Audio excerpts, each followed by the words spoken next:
This is a video from a French journalist who was in Ukraine. Let's take a look at what he has to say, and then we'll discuss. Je viens de passer 8 jours en Ukraine là, et j'ai accompagné des volontaires français. C'est-à-dire que vous savez, il y a un certain nombre.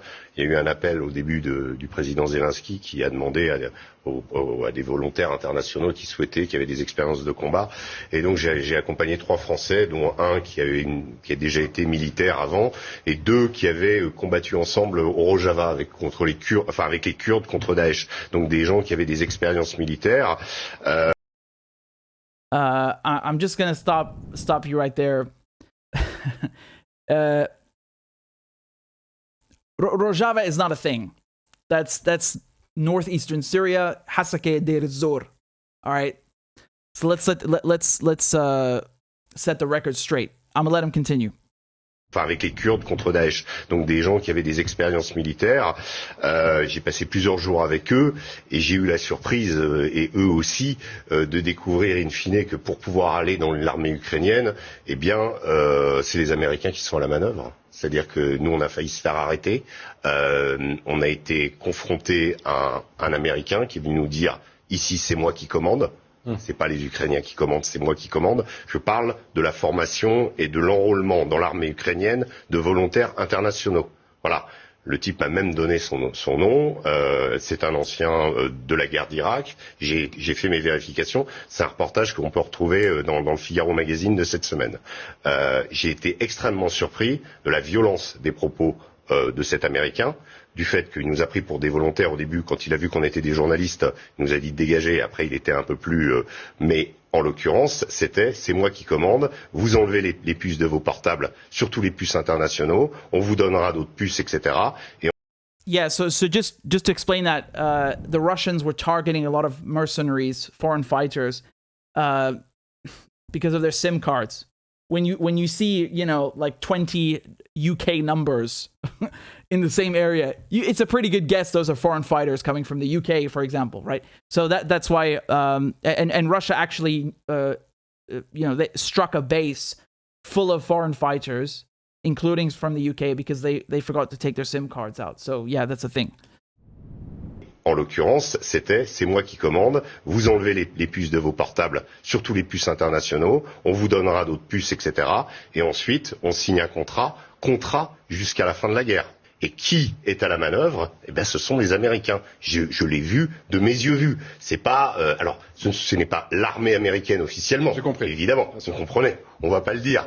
Mais en l'occurrence, c'est quand même quelque chose d'assez américains. Ouais. C'est quand même assez significatif. On sait que là, hier, ils ont envoyé une centaine de nouvelles armes qui s'appellent des Switchblade, qui sont des sortes de drones qu'on envoie par mortier et ensuite qu'on peut téléguider, donc des nouvelles armes.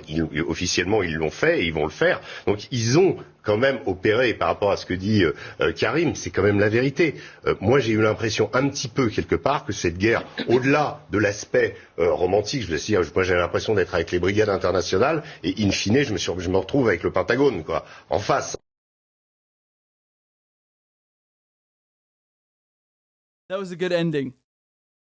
He said, I was under the impression that j'étais avec les brigades internationaux, so I was with, international brigades, and I found myself with the U.S. State Department. This is what I like about the French,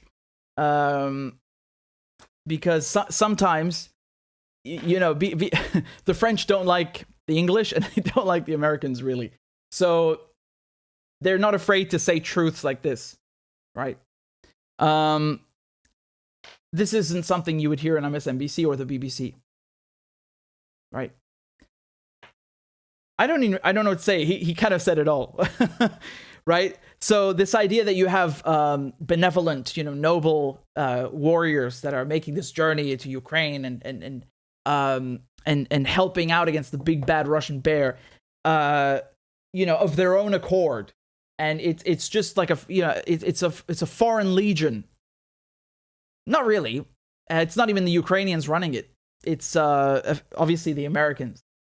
We didn't really need this video to know that, but it's nice to be vindicated. I'm sure most of you knew this already. I think it's very telling because what does that indicate to you? It indicates that this is a proxy war, number one.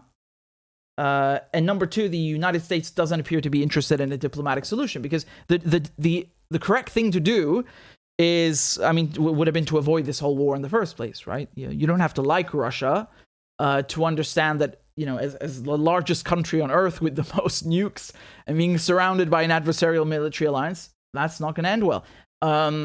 And there was a large window of, several decades to find a peaceful solution. And unfortunately, we are in this situation now. Unfortunately, most of all for the Ukrainians. They are the ones who are suffering the most. And of course, Europeans will suffer from sanctions, and the Americans as well. There will be blowback. But my point is that when you want to end a conflict, you engage in diplomacy.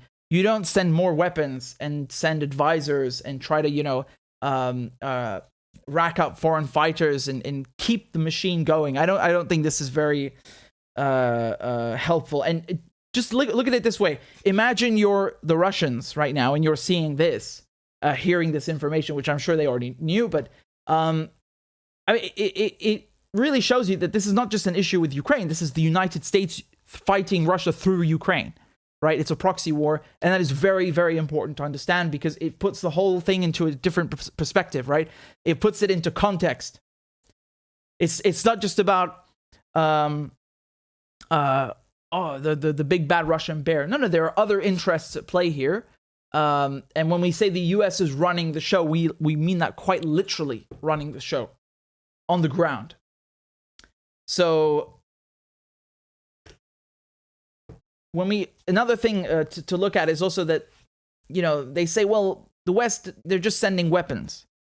It's more than that. It's more than that. And,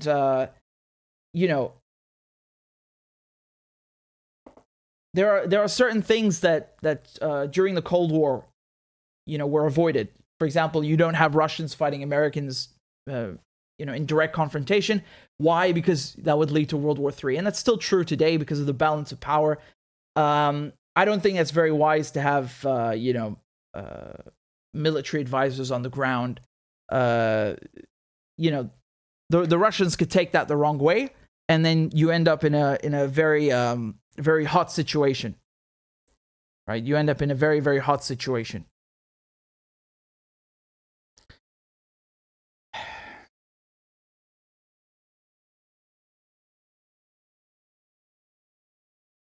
But again, diplomacy is not profitable. Diplomacy doesn't make money.